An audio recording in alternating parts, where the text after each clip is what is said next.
அமைச்சர் ராஜ்மோகன் அவர்களை இவரை பற்றி சொல்லணும்னா எந்த அளவுக்கு இவர் பேசுகிறாருன்னு பார்த்தீங்கன்னா உலகம் முழுக்க, தமிழ்நாட்டு மட்டும் இல்லை உலகம் முழுக்க இவருக்கு ஃபேன்ஸ் இருக்காங்க. இப்போ சொன்னார், இப்போ சமீபத்தில் கூட யூஎஸ் போயிட்டு இருந்தார், நியூயார்க்கில் தனியாக போயிட்டு இருக்கப்ப கூட ஆந்திராவிலிருந்து அங்கே மக்கள்லாம் சார் அடையாளம் கண்டுக்கிட்டு சூப்பராக பண்ணுறீங்க அப்படிங்கிற மாதிரி உலக அளவில் ரொம்ப பிரசித்தி பெற்ற ஒரு சிறப்பான தமிழ் பேச்சாளருமான நம்ம மாண்புமிகு பள்ளி கல்வித்துறை அமைச்சர் ராஜ்மோகன் அவர்களே, இந்த விழாவை சிறப்பாக ஏற்பாடு செய்து நடத்தி கொண்டிருக்கும் அனைத்து வேன் உரிமையாளர்கள் சங்கத்தின் தலைவருமான அன்பு அண்ணன் கமலக்கண்ணன் மற்றும் இந்த விரும்பாகம் தொகுதியின் கிளை வார்டு மற்றும் அனைத்து கழக நிர்வாகிகளே, உங்கள் அனைவருக்கும் மற்றும் மேடைகள் வீட்டில் இருக்கும் அனைத்து தலைவர்களுக்கும், இங்கே வந்திருக்கும் பெரும்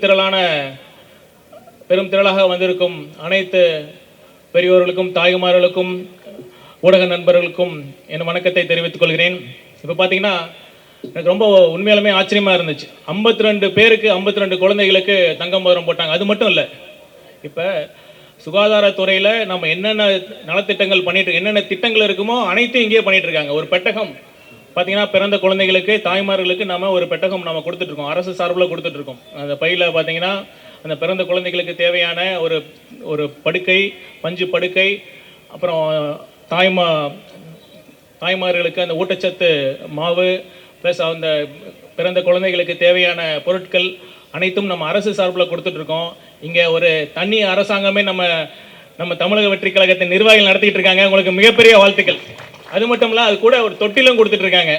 நம்ம உண்மையாலுமே சொல்லணும்னா இந்த தொட்டில் அந்த குழந்தை ஆடுறப்பெல்லாம் அவங்க தாய்மாமன் கையில் ஆடுற மாதிரி அவங்க ஒவ்வொரு குழந்தையும் கண்டிப்பாக நிம்மதியாக உறங்கும்.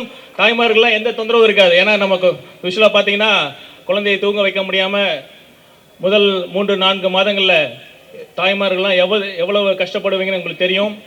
அதனால் இந்த தொட்டிலெல்லாம் நம் தாய்மாமனாகிய நம் முதலமைச்சர் அவர்கள் கைகள் மாதிரி கண்டிப்பாக நிம்மதியாக அந்த குழந்தைகள் உறங்கும்.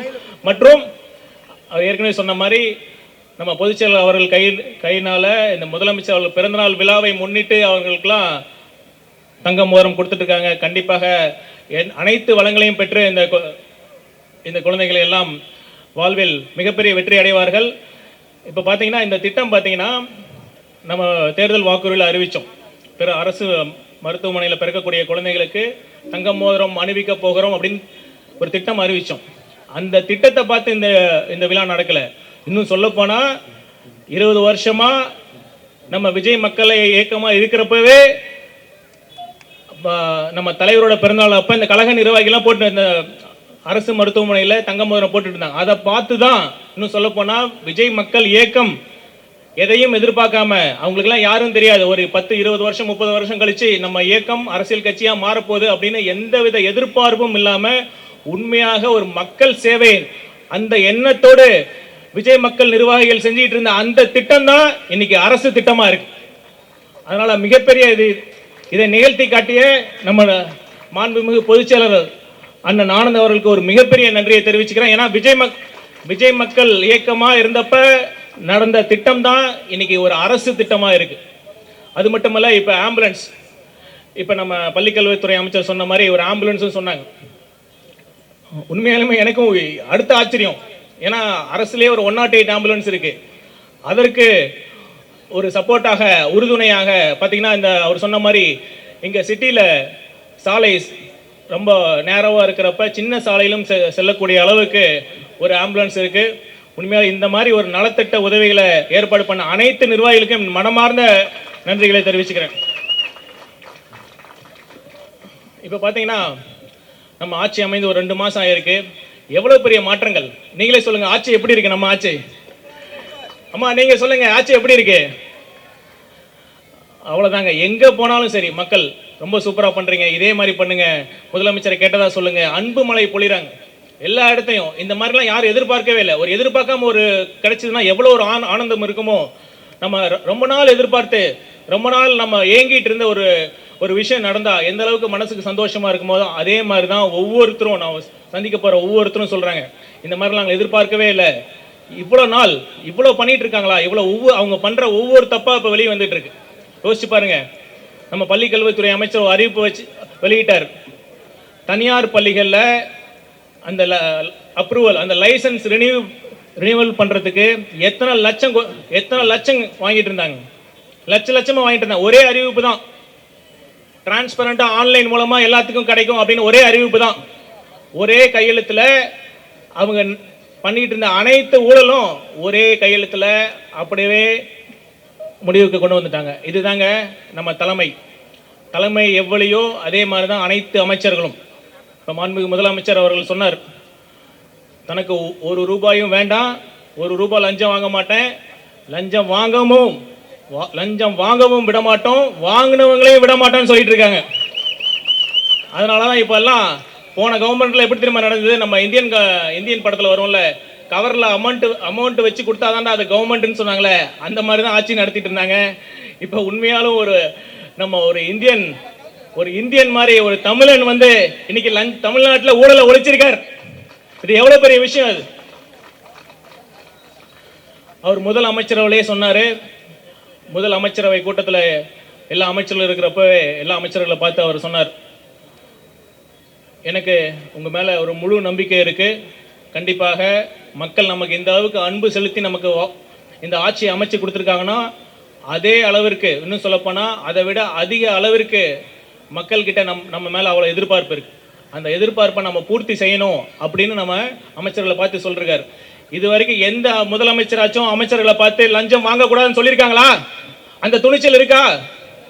அது மட்டும் இல்லை, இப்போ லஞ்சம் வாங்கினா சொன்னார்ல, கரூரில் சொன்னார்ல, யாராச்சும் லஞ்சம் கேட்டாங்கன்னா கொடுக்க முடியாதுன்னு சொல்லிருங்க அப்படின்னாங்களே, எந்த முதலமைச்சராச்சும் சொல்லியிருக்காங்களா? ஏன் அது சாத்தியமாகதான் யோசிச்சு பாருங்க. நம்ம ஒரு பைசா மக்களுக்கு ஓட்டுக்கு காசு கொடுக்காம இந்த எலெக்ஷன் நம்ம ஜெயிச்சிருக்கோம். இதுதான் உண்மையான புரட்சி, இது ஒரு ஜனநாயக புரட்சி. அந்த மாதிரி ஒரு ஊழலற்ற ஒரு நிர்வாகத்தை இதுவரைக்கும் தமிழகம் பார்த்ததில்ல, இப்பதான் பார்க்க ஆரம்பிச்சிருக்காங்க. இப்போ நம்ம அரசு எவ்வளவோ திட்டங்களில் எவ்வளவோ துறையில் கோடிக்கணக்கான ஆயிரக்கணக்கான கோடிகளை செலவு பண்ணிட்டு இருந்தாலும் தமிழகம் பார்த்தீங்கன்னா ஏன் அந்த முழு வளர்ச்சி அடையலைன்னா இந்த ஊழல் தான் அது காரணம். கண்டிப்பாக இந்த 5 ஆண்டுகளில் தமிழகம் எந்த அளவுக்கு வளர்ச்சி அடைய போகுது நீங்கள் பாருங்கள். ஒவ்வொரு துறையிலும் எந்த அளவுக்கு மாற்றங்கள்லாம் வந்துட்டு இருக்கு. அந்த டாஸ்மாகாக இருக்கட்டும், ரெவன்யூ ரெஜிஸ்ட்ரேஷன் டிபார்ட்மெண்ட்டாக இருக்கட்டும், ரெஜிஸ்ட்ரேஷன் டிபார்ட்மெண்ட்லாம் ஆன்லைனில் கொண்டு வந்துட்டாங்க. எங்கேருந்து வேணாலும் யார் வேணாலும் ஆன்லைனில் பதிவு பண்ணிக்கலாம். டிரான்ஸ்போர்ட் டிபார்ட்மெண்ட்டாக இருக்கட்டும், ஒவ்வொரு துறையிலும் அந்த ஊழலை நம்ம ஒழிச்சிருக்கோம். அது மட்டுமல்ல, இப்போ பார்த்தீங்கன்னா சுகாதார துறையிலும் எவ்வளோ நம்ம மக்களுக்கு தேவையானது என்னதோ அதை நம்ம செஞ்சுக்கிட்டு இருக்கோம். மக்களுக்கு ஒரு சிறந்த தலைவர் யார் தெரியுமா? அதிகார நாற்காலியில் அமர்ந்து உத்தரவு சொல்றவரெல்லாம், உத்தரவு போடுறவரெல்லாம் தலைவர் கிடையாது. மக்கள் இதயத்தில் அமர்ந்து அவருடைய வழிகளை உணர்ந்து அவருடைய துயர் துடைப்பவர் தான் உண்மையான தலைவர். ஏன் இதை சொல்றேன்னா, இப்போ பார்த்தீங்கன்னா கவர்மெண்ட் ஹாஸ்பிட்டல்லாம் எவ்வளோ கியூ இருக்கும் நீங்கள் உங்களுக்கே தெரியும். அதுவும் திங்கள் செவ்வாய்னா ஆயிரக்கணக்கான அவுட் பேஷண்ட்ஸ்லாம் வருவாங்க. அதை நான் சொன்னப்போ உடனடியாக சொன்னார், ஆன்லைன்லேயே அவங்களுக்கு அவுட் பேஷண்ட் ஓபி டிக்கெட் மாதிரி ஒன்று கொண்டு வாங்கன்னு சொன்னார். அதை நம்ம செயல்படுத்தியிருக்கோம். அது மட்டும் இல்லை, எவ்வளோ பெரிய விஷயம். இப்போ போன ஆட்சியில் தேர்வு நடத்தினாங்க, எம்ஆர்பி எக்ஸாம் வச்சாங்க. மருத்துவர்களை அப்பாயின்ட் பண்ணுறதுக்கான எக்ஸாம் 1100 பேருக்கான எக்ஸாம் வச்சுட்டு அதில் 300 பேர் மட்டும் அப்பாயின்ட் பண்ணிவிட்டு அப்படியே விட்டுட்டாங்க. அந்த மருத்துவர்கள்லாம் பல முறை வந்து, சார் எங்களுக்கு எக்ஸாம் வச்சுட்டாங்க, ஒன்றும் அப்பாயின்மெண்ட் ஆர்டர் போடல. அதே மாதிரி ஹெல்த் இன்ஸ்பெக்டர், சுகாதார ஆய்வாளர்களும் எங்களுக்கு எக்ஸாம் வச்சுட்டாங்க, எங்களுக்கு அப்பாயின்மெண்ட் ஆர்டரே போடல அப்படின்னு சொன்னப்போ ஒரே நிமிஷம்தான் உடனடியாக அனைவருக்கும் அந்த எக்ஸாமை கிளியர் பண்ணி எல்லாத்துக்கும் அப்பாயின்மெண்ட் ஆர்டர் கொடுங்க அப்படின்னு சொன்னார். இது எவ்வளோ பெரிய விஷயம். அதனால தான் நான் குறிப்பிட்டேன், ஒரு அன்பால் இந்த தமிழகத்தை ஆண்டு கொண்டிருக்கிறார் அன்பு முதலமைச்சர். இப்போ தமிழகத்தில் நடப்பது ஒரு அன்பு சாம்ராஜ்யம். இந்த சாம்ராஜ்யத்தை எந்த சக்தி வந்தாலும் யார் வந்தாலும் அசைக்க முடியாது. கண்டிப்பாக இந்த 5 ஆண்டுகள் மட்டும் இல்லை, இன்னும் 50 ஆண்டுகள் தமிழகத்தில் தமிழக வெற்றி கழகத்தின் ஆட்சி தான் நடக்க போகுது. கண்டிப்பாக தமிழகம் ஒரு சிங்கப்பூர் மாதிரி, ஒரு யூரோப்பியன் கண்ட்ரி மாதிரி, ஒரு டெவலப் ஸ்டேட்டாக மாறப்போகுது மாண்புமிகு முதலமைச்சர் அவர்கள் தலைமையில். இந்த வாய்ப்பு நமக்கு எப்படி அமைஞ்சதுன்னா, யோசிச்சுப்பாங்க, யாருமே யோசிச்சிருக்க மாட்டாங்க. இந்த 2 வருஷத்துக்கு முன்னாடி ஒரு ஆரம்பித்த ஒரு இயக்கம் எப்படி அதற்குள்ள மக்கள் இவ்வளோ ஒரு ஆதரவு கொடுப்பாங்க, மக்கள் இந்த அளவுக்கு அந்த 2 கட்சியும் நிராகரிப்பாங்கன்னு யாருமே யோசிக்கல. அதற்கு காரணம் என்னன்னா, அந்த அளவிற்கு மக்கள் இந்த இரண்டு கட்சிகளும் இந்த 60 வருடங்களாக தமிழகத்தை மாறி மாறி ஆண்ட இரண்டு கட்சிகளும் அந்த அளவிற்கு இந்த மக்களை ஏமாற்றி அந்த பதவியை யூஸ் பண்ணி அவங்களும் அவங்க சொந்த குடும்பமும் அவங்க தான் கோடி கோடியாக பணம் சம்பாரித்து கொள்ளையடித்து சம்பாதிச்சுட்டு இருந்தாங்க. இதெல்லாம் பார்த்து வெறுத்து போன மக்கள் தான் இன்றைக்கி நமக்கு ஒரு பெரிய வாய்ப்பை ஏற்படுத்தியிருக்காங்க. ஏன் இதை சொல்கிறேன்னா, இப்போ பாருங்கள், இப்போ ஒவ்வொரு துறையிலும் நம்ம மாண்புமிகு முதலமைச்சர் அவர்கள் ரிவ்யூ பண்ணிட்டு இருக்கிறப்ப அவங்க பண்ணுற ஒவ்வொரு தப்பாக வெளியே வந்துட்டு இருக்கு. ஒவ்வொரு கான்ட்ராக்ட்லையும் பார்த்தீங்கன்னா எவ்வளோ ரூபா, ஒரு 100 கோடி ரூபா மதிப்புள்ள ஒரு கான்ட்ராக்டை 200 கோடி 1000 கோடி மதிப்புள்ள ஒரு கான்ட்ராக்டை இன்னொரு 20% 30% அதிகமுள்ள வேல்யூவில் நம்ம அவங்க கொடுத்துருக்காங்க. எலெக்ஷன் அறிவிக்கிறதுக்கு ஒரு நாள் 2 நாளைக்கு முன்னாடி ஒரு கான்ட்ராக்ட் விட்டுருக்காங்க. அது மாதிரி ஒரு துறையில் பல துறையில் இது மாதிரி நடந்துகிட்டு இருக்கு. இது மாதிரி ஒவ்வொரு துறையிலும் இந்த மாதிரி டெண்டர் முறைகேடுகள்லாம் நம்ம கண்டுபிடிச்சிட்டு அதெல்லாம் தேவையான கான்ட்ராக்ட்லாம் நம்ம கேன்சல் பண்ணிவிட்டு புதுசாக நம்ம ஒரு டிரான்ஸ்பரண்ட்டாக க்ளீன் கவர்மெண்ட்டாக நம்ம நடத்தக்கூடிய ஒரு தலைவர் தான் நம்ம மாண்புமிகு முதலமைச்சர் அவர்கள். கண்டிப்பாக இந்த மக்கள் நம்ம சரியான கட்சிக்கு தான், சரியான தலைவருக்கு தான் நம்ம தேர்ந்தெடுத்திருக்கோம் அப்படிங்கிற ஒரு நம்பிக்கையை மக்கள் இப்போ எல்லாரும் மனசுலையும் அந்த நம்பிக்கை வந்திருக்கு, சந்தோஷம் இருக்குது. இது நம்ம கட்சி, நம்ம அண்ணனோட கட்சி, நம்ம புள்ள கட்சி, நம்ம பிள்ளைய தான் ஆட்சி பண்ணுறாரு அப்படிங்கிற ஒரு சந்தோஷத்தோட ஒரு பெருமிதத்தோட எல்லாரும் இருக்காங்க. மக்கள் நம்ம தலைவர் சொல்லுவார்ல, எல்லாரும் நல்லா இருப்போங்கிற சொல்லுவார்ல, அது மாதிரி மக்கள் இன்றைக்கி அமைச்சரவை கூட்டத்தில் கூட அதான் சொன்னார். மக்கள் சந்தோஷமாக இருக்கணும், மக்கள் கஷ்டப்படக்கூடாது, மக்களுக்கு ஒரு நேர்மையான வெளிப்படையான ஒரு நிர்வாகத்தை கொடுங்க, யாரும் எந்தவித ஒரு தயக்கமும் இல்லாமல் ஒரு பயமும் இல்லாமல் கான்ஃபிடண்ட்டாக வேலை செய்யுங்க, கான்ஃபிடண்ட்டாக உங்கள் துறையில் நீங்கள் ஒரு வெளிப்படையான ஒரு நிர்வாகத்தை கொடுங்க அப்படின்னு ஒரு இன்ஸ்ட்ரக்ஷன்ஸை கொடுக்கக்கூடிய தலைவராக இருக்கிறார். அதனால் இப்போ பார்த்தீங்கன்னா அடுத்து நம்ம கட்சி வரப்போது உள்ளாட்சி தேர்தலாம் வரப்போது, நம்ம எப்படி உழைச்சோமோ அதே மாதிரி நம்ம நிர்வாகிகள்லாம் இன்னும் உழைத்து உள்ளாட்சி தேர்தலிலும் நாம் அதிக அளவில் இன்னும் சொல்லப்போனால் எல்லா இடங்களையும் வெற்றி பெற்று, எதுக்காக வெற்றி பெறணும்னா இன்னும் மக்கள் சேவையை இன்னும் அதிக அளவில் மக்களுக்கு கொண்டு போகணும். நம்ம உள்ளாட்சியிலும் நம்ம அதிகாரம் இருந்தால் தான் இப்போ நம்ம என்னென்ன நம்ம செய்யணும்னு நம்ம நினைக்கிறோமோ அதெல்லாம் முழுசாக மக்களுக்கு கொண்டு போக முடியும். இப்போ பல இடங்களில் பல ஊரில் நம்ம உள்ளாட்சி பிரதிநிதிகளாக இருக்கிற மற்ற கட்சியினர் நமக்கு எதிராக வேலை செஞ்சிட்ருக்காங்க. நம்ம என்ன சொல்கிறோமோ அதெல்லாம் பண்ணாமல் வளர்ச்சி திட்டங்களை தடுத்து, நம்ம ஏதோ ஒரு கம்ப்ளைண்ட், பொதுமக்கள் ஒரு கம்ப்ளைண்ட் கொடுத்தாங்கன்னா அதெல்லாம் செய்ய வேணாம்னு தடுத்துக்கிட்டு நம்ம வேண்டுமென்றே நம்ம கட்சிக்கு ஒரு அவப்பெயர் வரணும் அப்படிங்கிற கலங்க ஏற்படுத்தணும் அப்படிங்கிற ஒரு எண்ணத்தோடு இருக்காங்க. அதனால் நமக்கு வர உள்ளாட்சி தேர்தலும் நம்ம ரொம்ப ரொம்ப முக்கியம்.